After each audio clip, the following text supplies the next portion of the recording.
दिलचस्प पौराणिक कथा में आज हम सुनेंगे शिव पुराण की एक कथा। जब कैलाश पर्वत में कार्तिकेय का जन्म हुआ तो माता पार्वती एवं भगवान शिव ने अपने इस पुत्र के 6 रूपों के पालन पोषण के लिए उन्हें सप्तऋषि की पत्नियों को सौंप दिया।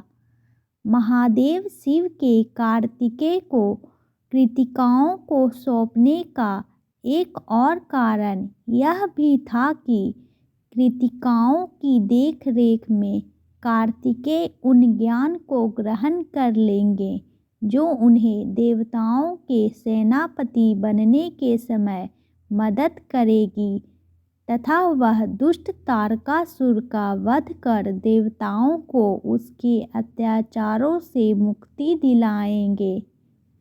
तारकासुर एक शक्तिशाली दैत्य जिसे ब्रह्मा जी का वरदान प्राप्त था तथा वह केवल भगवान शिव के पुत्र के हाथों ही मारा जा सकता था।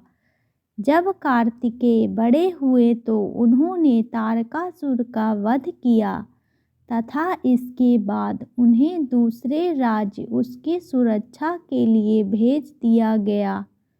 अतः इस प्रकार माता पार्वती अपने पुत्र कार्तिकेय के साथ ज़्यादा समय व्यतीत नहीं कर पाई। माता पार्वती की एक पुत्री भी थी जिनका नाम अशोक सुंदरी था।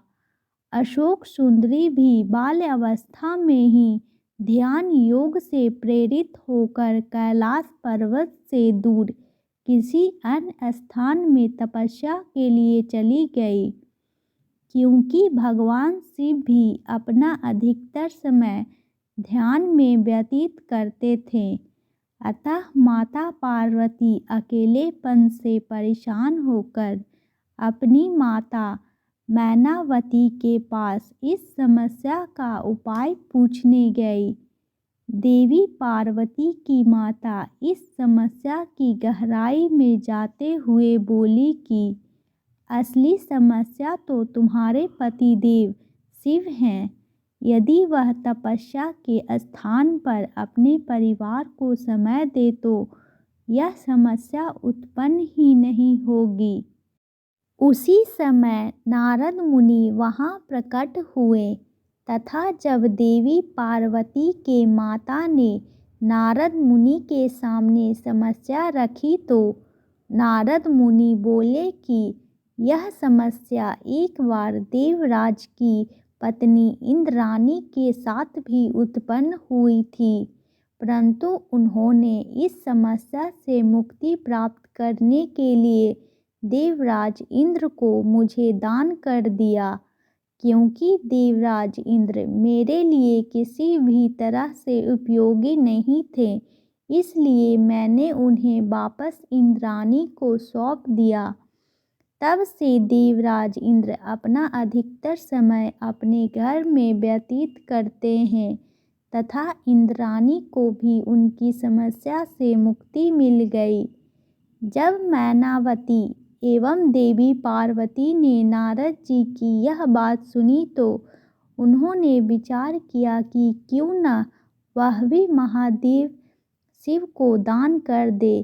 तब देवी पार्वती ने नारद मुनि जी से पूछा कि आखिर उन्हें महादेव शिव को किसे दान करना चाहिए। तब नारद मुनि ने उपाय सुझाते हुए माता पार्वती से कहा कि देवी, आप महादेव शिव को ब्रह्मा जी के 4 पुत्र सनक, सनातन, सनंदन और संत कुमार को दान कर दो, यह उत्तम रहेगा। नारद मुनि की आज्ञा से माता पार्वती ने महादेव शिव को ब्रह्मा जी के 4 पुत्रों को दान कर दिया। माता पार्वती सोच रही थी कि जब कुछ दिनों बाद चारों ब्रह्मा पुत्र महादेव शिव को उनके लिए अनुपयोगी समझेंगे तो वे वापस माता पार्वती को महादेव सौंप देंगे, परंतु ऐसा नहीं हुआ। चारों ब्रह्मा पुत्रों ने भगवान शिव को अपना सेवक बना लिया।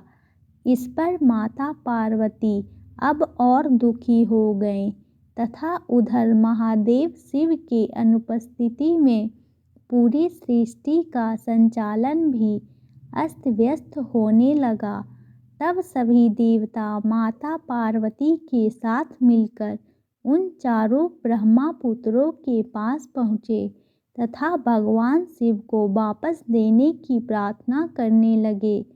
माता पार्वती ने उन ब्रह्मा पुत्रों को समझाया कि अगर भगवान शिव पुनः सृष्टि के संचालन में सहयोग नहीं देते तो पूरी सृष्टि प्रलयमय हो जाएगी। इस प्रकार उन्हें बहुत समझाने पर चारों ब्रह्मा पुत्रों ने महादेव शिव को वापस माता पार्वती को सौंप दिया। Please like and subscribe my channel.